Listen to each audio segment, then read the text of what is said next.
As part of the Urbana North MA's Black History Month Mingle, in this video we're going to talk about some Black history and figures in higher education you may not have learned about.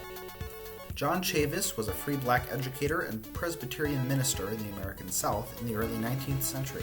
He fought in the Revolutionary War and was the first African American to graduate from college, studying with John Witherspoon at the College of New Jersey and finishing his studies at Liberty Hall Academy in Virginia.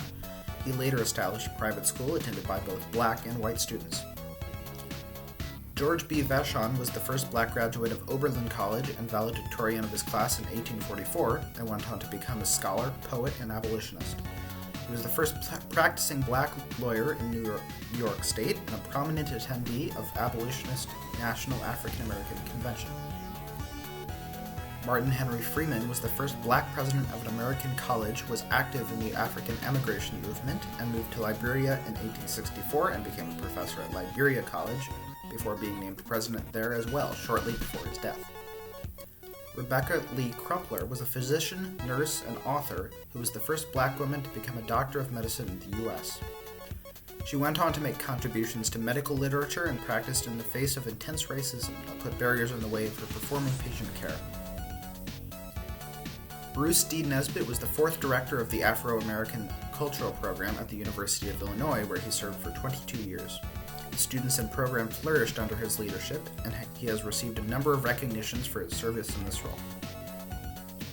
Nathan Hare is a sociologist, activist, and psychologist, and in 1968 was the first person hired to coordinate a Black Studies program in the U.S. He was involved in the Black Power movement while teaching at Howard University, and later co-founded the journal The Black Scholar, a journal of Black studies and research. Cornel West is an outspoken voice in left-wing politics in the United States who has authored multiple books including Race Matters and Democracy Matters. He focuses on the role of race, gender, and class in American society. In 1868, Howard University opens a medical college. This is the first medical program for Black students. Mary Jane Patterson is the first Black woman to earn a bachelor's degree.